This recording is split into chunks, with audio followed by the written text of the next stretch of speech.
Hey, this is Jamie from Capsule Computers, and today we are reviewing Agents of Mayhem from Volition and Deep Silver.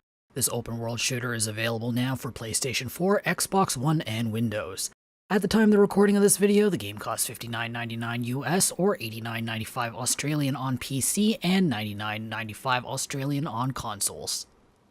Agents of Mayhem picks up after the events of Gat Out of the Hell, where the Earth is rebuilt. Players form their own Asian Idol-style subgroup from Mayhem's roster of agents to do battle against the evil members of Legion.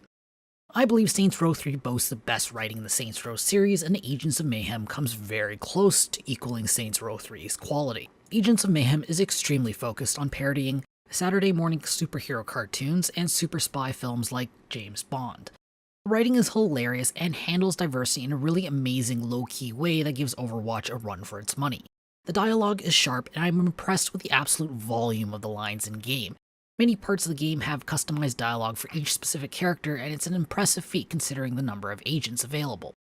While the volume of agents makes it difficult to seriously explore character backgrounds, the writers still managed to create an entertaining backstory for each agent that includes at least 2 story missions dedicated to the character.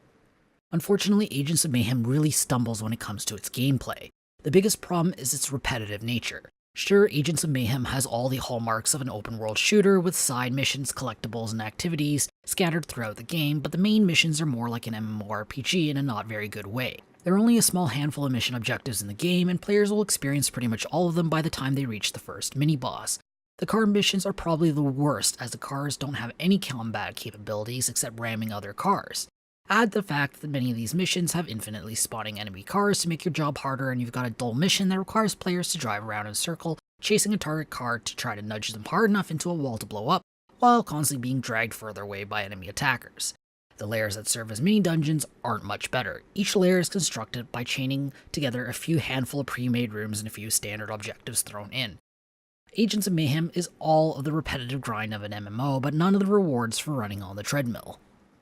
The gameplay's only bright spots are the boss fights and the diverse range of agents available for play. The boss fights include several unique mechanics that really spice up the game and show what potential Agents of Mayhem really had. The agents, on the other hand, are essentially a playstyle buffet that invites players to pick out agents that suits their favorite style and go ham on Legion's forces.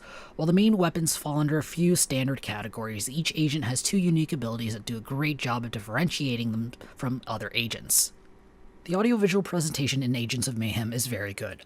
As expected from a AAA title, the voice acting is very strong. Considering the number of accents and characters in-game, it's surprising that there are so few duds. I think the weakest character is actually Jewel, as she seems to have the biggest problem getting her accent right. The sound effects are good, and the soundtrack is enjoyable. I am a little disappointed, though, that there is no decent car radio.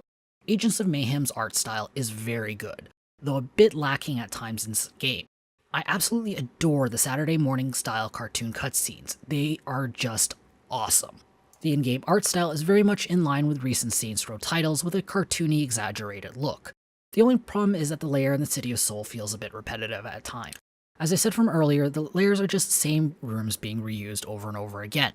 Soul could have really benefited from a greater number of unique neighborhoods to make the map seem more distinct, as the current map tends to feel like one giant stylistic blob. I really want to love Agents of Mayhem. The writing is fantastic and the game is packaged nicely with a strong audio-visual presentation. However, it's hard to get past the fact that you've essentially experienced everything the game has to offer mechanically by the time the first boss fight rolls around.